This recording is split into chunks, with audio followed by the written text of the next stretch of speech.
Mark 8, chapter 8, and it's 35 through 38. So it says, "For whoever desires to save his life will lose it, but whoever loses his life for my sake and the gospel's will save it. For what will it profit a man if he gains the whole world and loses his own soul? Or will a man give or what will a man give in exchange for his soul? For whoever is ashamed of me and my words in this adulterous and sinful generation, of him the Son of Man also will be ashamed when he comes in the glory of his Father with the holy angels." So yeah, that's the verse I wanted to share tonight. I remember there's a point in my walk in faith that I read that, and like literally I was like, oh man, I was like, to save my life I gotta lose it, and I didn't really understand what that meant, which each day I learned more and more, but to even just see that, read it, and hear it is pretty strong, powerful. Well, actually, the scripture that precedes that is my life scripture. It's saying what it's talking about is you have to deny yourself and surrender. Let's turn from your selfish ways. You got to deny yourself if you want to be my follower, want to be my disciple.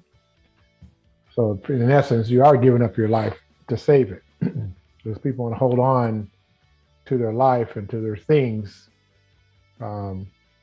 and there's no eternity in that. It's all temporary. So absolutely, that's a good scripture. It was explaining it right after with those questions. For what does it profit a man to gain the whole world and yet forfeit his soul?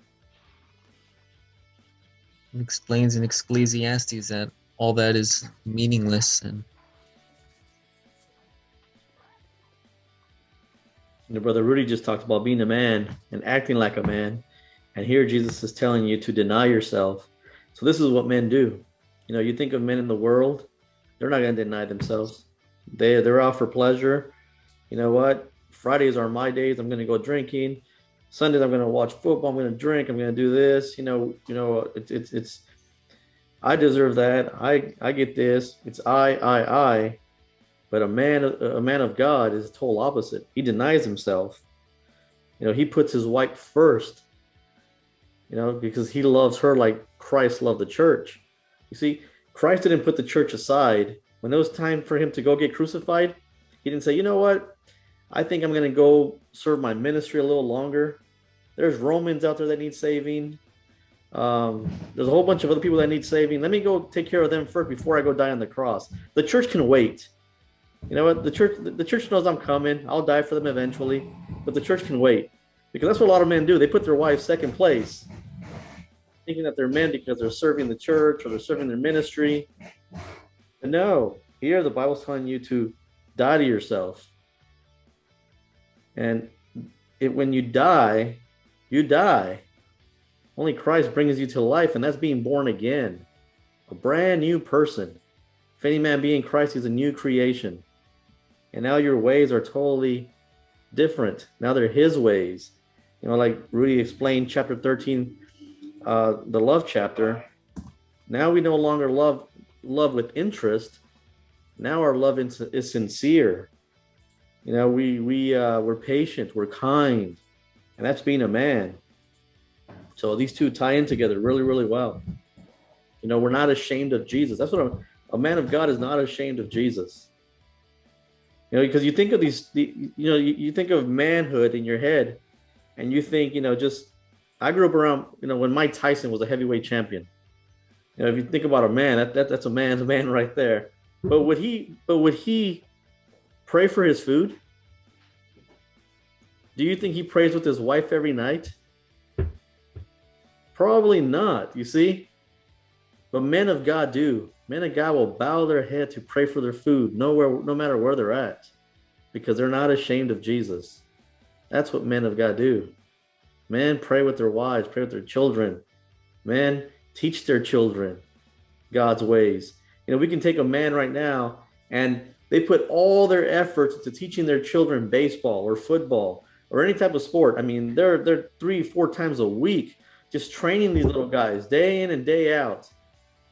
But do their children know the ways of God? A man of God teaches God's commands to his children and to his grandchildren. Yeah, and I think also too, you know, Bonzi saying that about, you know, what it is to be a man.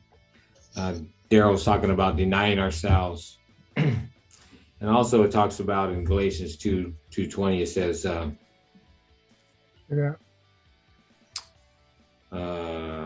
oh yeah, I have been crucified with Christ, and I no longer live, but Christ lives in me. The life I now live in the body, I live by faith in the Son of God, who loved me and gave himself for me. So we look at that. I mean, that's the whole thing right there. Christ gave himself for me. So once we become a Christian, we have to realize that this body I live, that is not mine anymore. So I don't own it, and I shouldn't lead my life. I should allow Christ and God to lead my life.